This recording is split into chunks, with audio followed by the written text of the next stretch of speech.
Uma palavra, uma vontade que parece que quando ela impacta com a nossa realidade, impacta com aquilo que nós achamos e queremos, nós temos o desejo de mudá-la, para que ela simplesmente se adeque à nossa realidade. Quando que a palavra de Deus declara é que nós devemos nos adequar e nos moldar aquilo que a palavra de Deus confere a cada um de nós. Amém? E é nessa direção que nós vamos falar hoje. É nessa direção que nós vamos estar deixando o Espírito Santo nos usar e ter o nosso coração aberto para que a palavra dele possa encher as nossas vidas e os nossos corações. Amém? Então, abra sua Bíblia no livro de 2 Coríntios, no capítulo de número 10. Ele pediu o pessoal aí para ajudar, porque talvez possa estar diferente aqui o texto. Amém? 2 Coríntios, capítulo 10. Vamos ler um texto bem conhecido da palavra. Espero não me alongar muito hoje, mas o Espírito Santo é que vai dar a direção daquilo que nós vamos falar. Quem já me conhece, me viu pregar muitas vezes, é muito difícil eu vir com papel, né? E hoje tem uma opção de papel aqui, tá? Vamos lá, vamos deixar o Senhor falar conosco. E diz assim a palavra do Senhor a partir do versículo de número 3, não 1, mas a partir do versículo 3. Diz assim: pois embora vivamos como homens, não lutamos segundo os padrões humanos. Versículo 4. As armas com as quais lutamos não são humanas, mas, ao contrário, são poderosas em Deus para destruir fortalezas. E no versículo 5, para fechar, destruímos argumentos e toda pretensão que se levanta contra o conhecimento de Deus. E levamos cativo todo pensamento para torná-lo obediente a Cristo. Fale comigo, obediente a Cristo. Obediente a Cristo. Olha para o seu irmão que está do seu lado e fale com ele, obediente a Cristo. Obediente a Cristo. Queridos, quando Deus nos chama, quando Deus nos cria, Ele cria para que nós sejamos seus servos. Todos nós aqui devemos ou deveríamos ser servos do Senhor. Eu creio que todos nós aqui trabalhamos, né? Quem aqui trabalha, levante a mão. Amém? Ou alguns aqui não trabalham agora, já trabalharam em algum momento da sua vida. E se às vezes são empreendedores, têm os seus próprios negócios, não dá obediência a ninguém, mas às vezes tem a sua própria obediência aos seus próprios trabalhos, ao seu próprio serviço. Então, eles são servos de si mesmos. Mas, via de regra, todos nós somos servos de alguém. Nós somos criados para sermos servos do Senhor. E o servo, querido, simplesmente obedece aquilo que o seu Senhor manda, aquilo que o seu Senhor coloca na direção dele para que seja feito. Eu estava hoje aqui pela manhã ouvindo o pastor Sandro ministrando aqui na EBR, e falando sobre o relacionamento nosso com Deus. Quem aqui é casado? Levante a mão. Ok, show. E algo muito interessante, quem que gostaria, né, que o pastor Sandro, estou simplesmente falando o que ele diz aqui, quem gostaria que o seu esposo traísse você 10%? Levante a mão, por favor. Ninguém? 5%. Você gostaria que seu esposo traísse você 5%? Ou a esposa traísse você 5%? Sim ou não? Quem gostaria? Ninguém? 1%. Ninguém gostaria que o esposo ou a esposa traísse 1%? Então tem que ser fiel quantos por cento? 100%. Quantos por cento? 100%. E por que não somos assim a Deus? Entenda que o nosso relacionamento com Deus, como a palavra do Senhor declara, é o relacionamento entre marido e mulher. Ele diz isso, ele dá essa simbologia. E é interessante que nós queremos que o nosso cônjuge ou aquela pessoa que está ao nosso lado esteja conosco 100%. Mas nós não queremos estar 100% com o nosso noivo, com o nosso Deus, com Jesus Cristo. Por isso que a palavra que nós estamos trazendo hoje, ela traz essa conotação de que existem barreiras que se levantam para que isso não aconteça. Entenda que o inimigo ele tem construções, ele tem levantado fortalezas para que nós não venhamos a servir ao Senhor da forma que Ele quer. Não da forma que nós queremos. Quando a gente pega a palavra do Senhor e vamos ver várias situações bem interessantes, a gente começa a perceber que a desobediência a Deus está simplesmente no sentido de nós querermos fazer do nosso jeito, não fazer do jeito de Deus. Existem algumas questões teológicas, a gente não vai trazer essas questões aqui, mas eu creio que a última vez que eu estive aqui eu falei a respeito disso. De que nós vemos lá, um dos primeiros cultos que nós vemos sendo oferecido ao Senhor é Caim e Abel. Amém? Nós vemos um dos primeiros cultos sendo oferecidos a Deus. O culto ele tem uma razão, o culto ele tem um objetivo. O culto é um momento onde nós estamos ali para estarmos nos ligando com Deus. Amém? Nos ligando com Deus. E não existe outra forma de nos ligarmos com Deus. A única forma que temos para nos ligar com Deus é com um sacrifício. E esse sacrifício é o sacrifício de sangue. Por isso, hoje, sem Jesus, é impossível chegar a Deus, porque o sacrifício foi feito por Ele. E essa é a única forma de nos achegarmos a Deus. Antigamente, no Antigo Testamento, quando alguém chegava no templo, ele tinha que sempre estar carregando nas suas mãos uma oferta, um sacrifício. Por isso vem a frase, não se chegue diante de mim de mãos. Isso não está falando de oferta de dinheiro de forma alguma. Esse texto está falando literalmente que quando você tem que chegar do Senhor, você tem que chegar com sacrifício de sangue. Porque era a única coisa que fazia a ligação entre o homem e Deus. Era oferta pela morte, pelo pecado que eu cometi. O pecado gera a morte. E era necessário que um sacrifício ocorresse para que a minha morte estivesse sobre aquele sacrifício, sobre aquele animal, e aí Deus poderia me olhar novamente.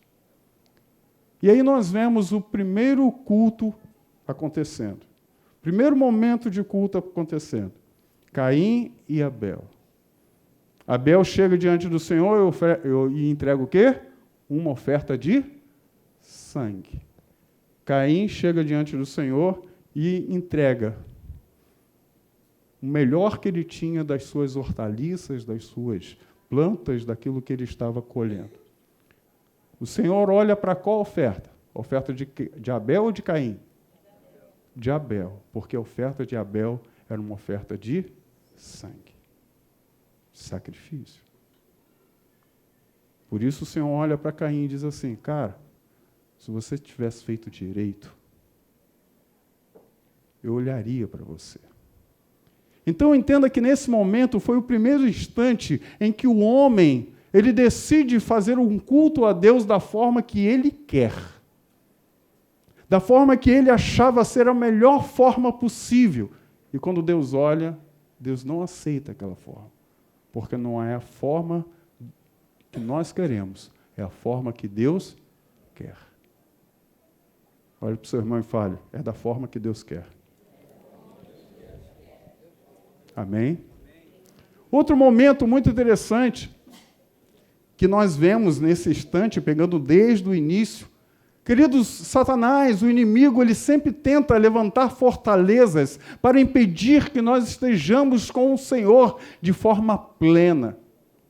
Abra rapidinho a sua Bíblia no livro de Gênesis, capítulo 11.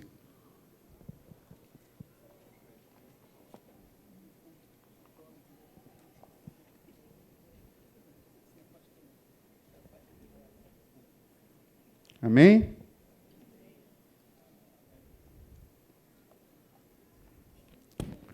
Diz assim a palavra do Senhor a partir do versículo 1, Gênesis 11, 1.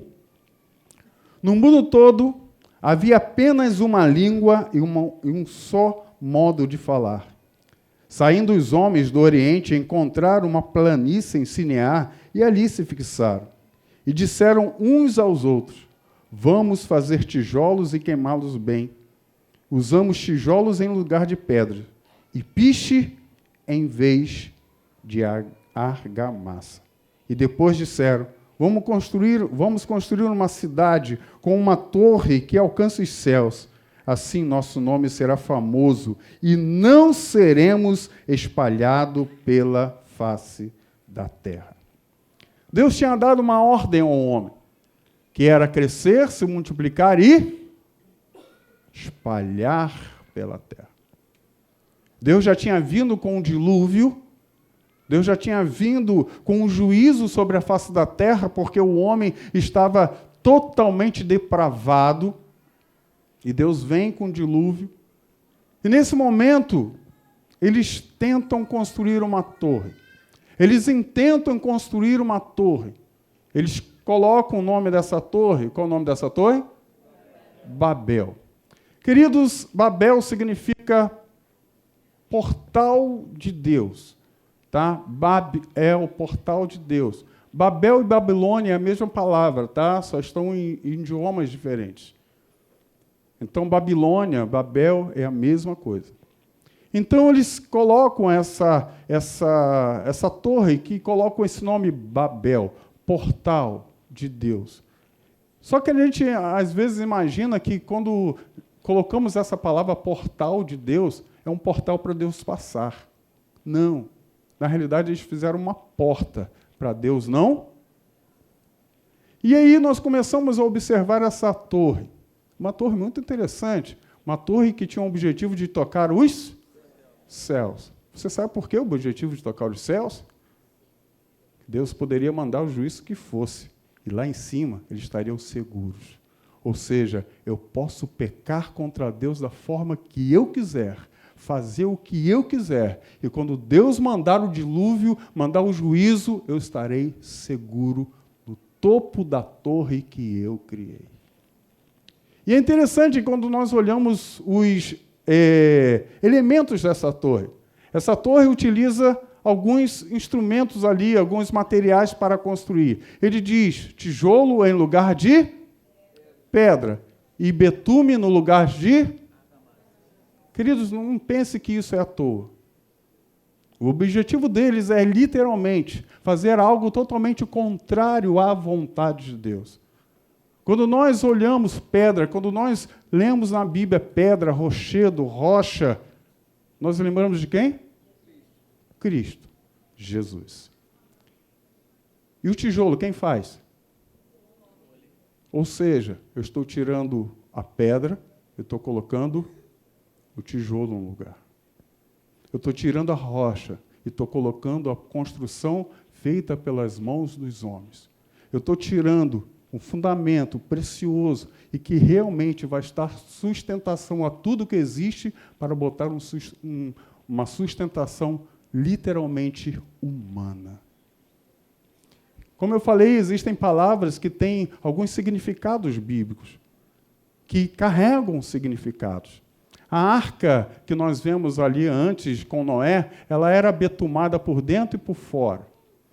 Nós temos um outro elemento, aquele cestinho lá que Moisés carregava, que Moisés foi colocado, né, quando ele era bebezinho, também era betumado por dentro e por fora.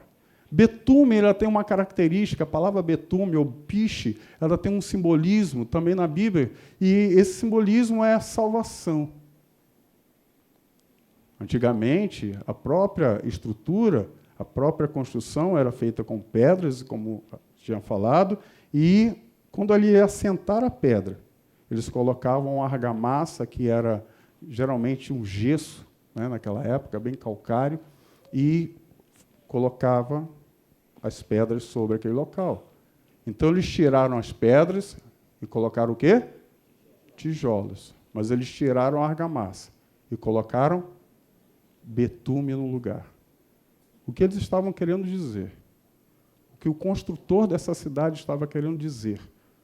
Trocando todos esses materiais com tudo isso que ali estava, nós vamos construir uma torre, tirando Jesus Cristo da jogada, tirando Deus da jogada, colocando os nossos próprios pensamentos, colocando a nossa própria força, e essa força vai trazer para nós salvação. Nós vamos construir a nossa própria salvação. A Torre de Babel nada mais é do que isso. Nós não precisamos de Deus. Nós vamos construir a nossa própria salvação. E o tempo foi passando e isso está ali, queridos, mostrar na palavra de Deus, ela nos deixa isso bem claro. E com o passar do tempo, o que nós vemos hoje é que essa história, essa fala, ela não mudou. Ela não foi mudada. E hoje nós vemos uma porção de gente querendo o céu. Quem quer ir para o céu? Levante a mão. Amém. Glória a Deus, todo mundo quer ir para o céu.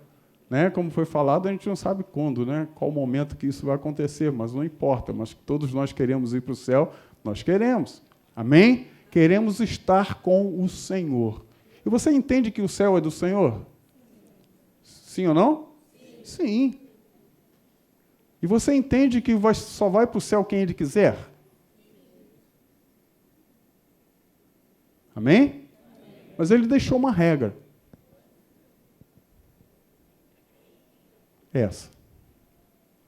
Única e exclusivamente essa. Ah, mas Jesus, ok, é verdade. Jesus, Ele é o fundamento de tudo. Mas como foi dito hoje aqui, na escola bíblica, nós temos que entender que Jesus Cristo é o nosso Senhor e Salvador. Mas Ele deixou fundamentos para que nós vivêssemos segundo a sua vontade. Só vai ter nos céus amigos de Deus, queridos. Só amigos do Senhor vão estar lá nos céus. E a palavra, e Jesus Cristo, o próprio Jesus diz, serão meus amigos se fizeres o que eu mando. Não precisa fazer muito cálculo, não precisa fazer muitas coisas. Está ali escrito. É exatamente assim. Então, não é do meu jeito, é do jeito dele. Não é da minha forma, é da forma dele. E a palavra do Senhor deixa algo muito gostoso para a gente, onde Ele diz que a sua vontade sempre é boa, perfeita e agradável. Boa, perfeita e agradável. Queridos, como nós estamos falando aqui, essas questões são levantadas. O inimigo ele tem levantado fortalezas para que nós não entendamos a palavra do Senhor. Que nós não venhamos a entender aquilo que o Senhor tem para as nossas vidas. E eu quero dizer, queridos, que é muito mais daquilo de nós estarmos frequentando uma igreja. Frequentamos um local, frequentando um local. Estamos vindo durante culto a mais culto, outro culto, e única e exclusivamente isso. Isso não é cultuar ao Senhor. Se fizermos isso, nós estamos sendo colocando numa direção de sermos simplesmente religiosos. E a própria palavra declara, se nós somos somente ouvintes da palavra e não somos o quê? Praticantes, nós nos enganamos. Nós estamos nos enganando. Porque achamos que estamos fazendo alguma coisa, mas não estamos fazendo nada.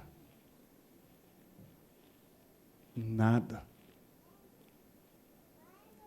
Uma característica da palavra de Deus, e isso eu sei que tem gente que não gosta disso, mas a primeira coisa que nós devemos amar, quem é? Quem? Deus. Deus acima de todas as coisas, correto? E a outra que nós devemos amar, quem é? O próximo. Como a nós mesmos. Mas entendamos que, em primeiro lugar, quem é? Segundo lugar? Terceiro lugar? Eu. Então você entende que na colocação do reino, nós sempre estaremos em terceiro lugar? Como tem sido a sua vida? Como tem sido o seu dia a dia? Tem sido assim? Deus tem sido primazia para você? O seu próximo tem sido primazia para você? Ou a fala que talvez tenha enchido o seu coração tenha sido: farinha pouca, meu pirão primeiro. Ou ele tem os problemas deles, eu tenho os meus. Ele que se... Não é assim? É assim que tem sido a nossa vida? Ou a nossa vida tem sido uma vida de olhar a Deus, estar voltando os nossos olhos para aqueles que estão ao nosso redor? Não, mas quem tem que fazer isso são pastores. Quem tem que fazer isso é a Madre Teresa de Calcutá. Quem tem que fazer isso é isso, aquilo, outro, o líder da rede. Não, essas pessoas é que têm que fazer isso. Eu não. Eu estou aqui simplesmente para estar domingo a domingo, levantando as minhas mãos e adorar. E adorar. E adorar. Mas não é assim que deve ser. Isso é que o inimigo tem plantado em nossos corações durante tantos tempo. Ele tem plantado isso dentro da gente de uma forma muito grande. Muito grande. Porque são sofismas, queridos, que nós lemos aqui na palavra do Senhor. Em 2 Coríntios capítulo 10, sofismas são levantados. E o que são sofismas? Sofismas são raciocínios falsos feitos com o objetivo de enganar. Existem muitas coisas que o inimigo tem colocado diante de nós para enganar a gente. Deus é amor, amém? Amém? Amém? E Deus tem que amar a todos, sim ou não? Não é isso? E se Deus não ama, Deus é mau. Então Deus tem que aceitar no céu todo mundo. Porque Ele ama a todos, sim ou não? E aí? Entende o que o inimigo tem plantado no coração da gente? Plantado no coração das pessoas? Deus, sim, Ele ama a todos. Deus te ama. De uma forma tão intensa que Ele morreu na cruz por cada um de nós que estamos aqui. Mas não morreu, mas Ele não morreu para gratificar o nosso pecado. Ele morreu para nos salvar do nosso pecado. Mas é necessário, isso nós temos falado, o apóstolo tem falado aqui, tudo depende de uma decisão, de uma escolha. De uma escolha. E os sofismas estão sendo colocados. Abre aí rapidinho a sua Bíblia no livro de Romanos, capítulo 2.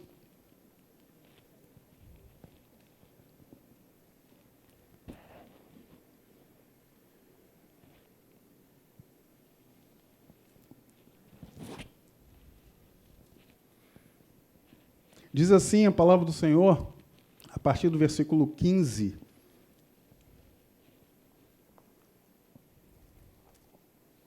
Amém? Pois mostram que a exigência da lei estão gravadas em seu quê? Disto dão testemunho também a sua consciência e os pensamentos deles, ora acusando-os, ora defendendo-os. Então entenda, queridos, que a vontade de Deus, Ele já plantou essa vontade dentro do nosso coração. Todos nós temos a vontade do Senhor colocada dentro de nós. Mas o rei desse século, o inimigo, ele tem cegado o nosso entendimento para que nós não venhamos a seguir aquilo que ele quer que nós façamos. Ele tem constantemente feito isso, constantemente nos tirando do foco, constantemente nos tirando dessa dimensão, que é fazer a vontade de Deus. E várias coisas estão sendo bombardeadas diante de nós, diante da gente. Não, a minha vontade é melhor. É assim que deve ser feito, porque Deus, Ele tem que olhar para a gente e nos aceitar. De certa forma, é isso que nós vemos se falando por aí. Ao ponto de dizer que a Bíblia tem que ser o quê? Atualizada. Né? Tem que dar um upgrade na Bíblia. Ela tem que ser atualizada. Quando, na realidade, nós sabemos que o nosso Deus, Ele é o alfa e o ômega, o início e o fim. A palavra dele é de cabo a rabo e ela é perfeita em todos os seus detalhes. E se nós ouvirmos a sua palavra e seguirmos seguindo aquilo que ele tem para cada um de nós, nós teremos uma vida tranquila. Ah, pastor, então significa que eu nunca mais terei problema? Não. Não foi isso que eu falei. Nós teremos uma vida tranquila. A vida tranquila é saber que mesmo se eu estiver dentro da fornalha, aquecida 7 vezes mais, eu vou passar por ela, sem queimar um cabelinho que existe, nenhum pelo do meu corpo, porque o Senhor está comigo. É eu passar no meio das águas, e como diz aquela frase, se Deus não abrir o mar para mim, eu vou andar por sobre o mar, porque Deus é comigo. Problemas vão acontecer, situações difíceis vão acontecer, sim, é verdade, mas com Cristo nós venceremos todas elas. Mas é necessário nos submetermos. Todo mundo aqui quer que o diabo venha estar se fugindo dele. Não é isso que a palavra do Senhor fala? Resistir ao diabo e ele... Mas o início do texto, ele diz algo muito interessante. O texto não começa aí. O texto começa dizendo, submetei-vos a Deus. Resistir ao diabo e ele fugirá de vós. Então, a primeira necessidade, a primeira coisa que temos que fazer é o quê? Nos submetermos a Deus. Você está disposto a isso? Você está disposto literalmente a se submeter a Deus? Eu poderia ter vindo lá de Goiás hoje dar uma palavra assim daquela de a gente ficar pulando assim, não é isso? Né? Mas não é assim que funciona. O que adianta a gente ter muita coisa, fogos acontecendo e não ter fundamento? O objetivo nosso aqui na igreja, Renovar, é fincar os nossos pés numa rocha firme. Porque com essa rocha firme, queridos, debaixo dos seus pés, o vento pode vir da forma que for, a tempestade pode vir da forma que for, e você não será abalado. Não será abalado. Aqueles que são abalados simplesmente não têm raízes. Aqueles que são abalados são simplesmente não têm seu fundamento na rocha firme. É muito interessante quando nós vemos, eu gosto muito dessa parábola, né? A parábola que fala da construção da casa sobre a rocha e sobre a areia. Todo mundo conhece essa parábola? É muito legal, né? Só que a maioria das pessoas leem essa parábola em Mateus. E muito difícil leem a parábola em Lucas. Porque ela está nos dois evangelhos. Em Mateus, a ideia é: construa a sua casa sobre a rocha, a tempestade pode vir e ela não vai cair. Mas se você construir a sua casa sobre a areia, a tempestade vai vir e a casa vai cair. É basicamente isso. Quando você pensa assim, eu quando eu era mais garoto, mais novinho, eu pensava assim, né? Não faz muito tempo isso não, mas pensava desse jeito, né? Que você tinha uma praia, aí tinha uma casa em cima da areia da praia. Aí você tinha um morrinho do lado. É essa a visão que você tem? Né? Que tinha um morrinho do lado e uma casa em cima do morrinho. Né? Escola dominical, tudo, não é assim? Né? Aí vem a tempestade, a casa lá da rocha fica lá em pé, firme. A casa que está na areia, cai. Não é assim? Mas em Lucas, queridos, quando nós lemos em Lucas, nós vemos que não é nada disso. Quando nós lemos em Lucas, não é nada disso. Em Lucas, ele deixa bem claro, quando nós vamos construir a nossa casa, a areia vai estar sobre a rocha. A areia vai estar sobre a rocha. Então é necessário você cavar a areia todinha para encontrar a rocha e lá fazer a sua casa. Aí sim, as chuvas baterão, a tempestade pode vir e a casa nunca cairá. Sabe por que ele está dizendo isso? Sabe por que o Senhor está declarando isso?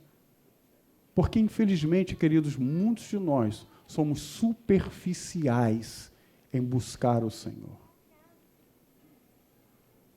A areia, principalmente lá em Jerusalém, né, na região da Judéia, naquela região lá, o deserto ele não é um deserto arenoso, é um deserto rochoso. Não é igual ao deserto do Saara. E a poeira que tem lá, essa que eles chamam areia, na realidade é uma poeira muito fininha. Muito fininha. E quando você vai cavar essa areia muito fina, compactada com os séculos de existência, quando você vai cavar aquilo ali, ela é realmente muito difícil de cavar. Você cava 10 centímetros, 20 centímetros, você já olha assim, caraca, esse terreno está forte, está firme demais. Mas você não achou a rocha. E por estar muito firme, por estar muito coeso, e você achar que não tem mais força, você já está cheio de calo na mão, porque cavou 20 centímetros de areia, de terra, e diz, já está firme. E aí você para de construir, para de cavar e coloca ali a sua casa. Mas a rocha estava um pouco mais abaixo. E, infelizmente, você manteve o alicerce da sua casa em cima de coisas superficiais. E aí a tempestade vem e realmente a casa cai. Por isso que existem muitas pessoas saindo de igrejas. Você sabe a diferença entre paixão e amor? Paixão não é quando você ama outra pessoa. Paixão é quando você ama aquilo que aquela pessoa te proporciona. No dia que aquela pessoa pare de proporcionar aquilo que você ama, você abandona. Amor, não. Amor tudo suporta, tudo crê, tudo espera. O amor vai até o final. Você é apaixonado pelo Senhor ou ama o Senhor?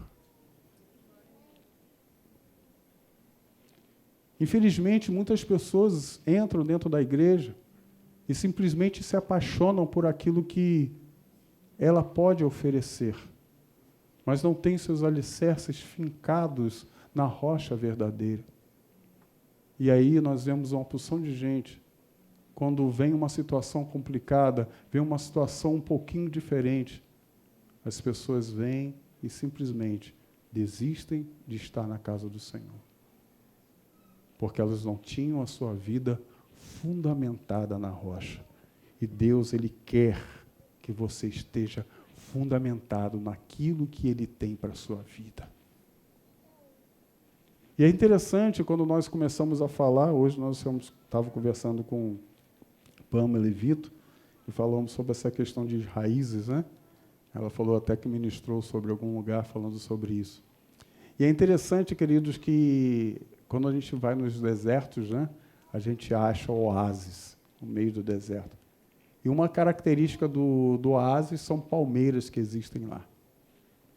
E a palmeira é uma árvore muito interessante, né? Elas têm as suas raízes bem... elas têm que buscar água. Ela tem que buscar água, então elas têm as suas raízes bem longe, elas vão muito longe, vão muito profundas para achar a água que é necessária para ela sobreviver. E no deserto, queridos, existem tempestades de areia, muitas tempestades. E é interessante que a tempestade, quando ela bate sobre a palmeira se enverga todinha com um vento forte. E a areia ela vem batendo sobre a palmeira ao ponto de cobrir aquela palmeira. E ela fica totalmente encoberta. E quem olha e vê aquilo ali, acha que aquela palmeira ela morreu. Aquela palmeira acabou. Mas chega alguns minutos depois, a palmeira ela começa a tremer, ela começa a vibrar, e toda a areia que está por cima dela começa a sair, ela se levanta com uma força muito grande. Não porque ela é forte, porque as suas raízes estão fundamentadas no terreno correto. Onde está fundamentada a sua vida? O Senhor tem desejo de nos abençoar constantemente. Mas é necessário que hoje nós nos saiamos daqui entendendo que a nossa vida tem que estar sendo fundamentada na vontade de Deus, na palavra do Senhor, naquilo que Ele tem para cada um de nós. Nós não devemos viver e achar que vamos achar um Deus específico para cada um de nós. Não. Nunca será Deus que se moldará a nós. É necessário que nós venhamos a nos moldar ao Senhor. A partir dessa semana que vem, vai começar uma série de palavras aqui falando sobre salvar a sua família. Nosso tema hoje não é esse. Mas nós temos que entender que a nossa família, para dar start nisso, para a nossa família ser salva, a primeira coisa que tem que acontecer, eu tenho que estar fundamentado na rocha. Se eu quero a minha família ganha para o Senhor Jesus Cristo, quem tem que estar primeiramente firme na rocha, sou eu que estou hoje na presença do Senhor. Deus tem o melhor para você. Deus tem o melhor para cada um de nós. Mesmo que o melhor dele, aos nossos olhos, não seja tão atrativo assim, entenda que o final será glorioso. O final para as nossas vidas, para aquilo que o Senhor quer, será glorioso. O Senhor tem cura, o Senhor tem restauração, o Senhor tem muitas coisas a fazer sobre nós. O Senhor tem milagres a nos entregar. Eu não estou mentindo, e vários milagres já aconteceram na minha vida. E eu tenho certeza que vão acontecer também na sua vida. Mas a primeira coisa que é necessário que você faça é fincar os seus pés na verdade que o Senhor tem para cada um de nós. É isso que o Senhor quer. É isso que o Senhor deseja para as nossas vidas.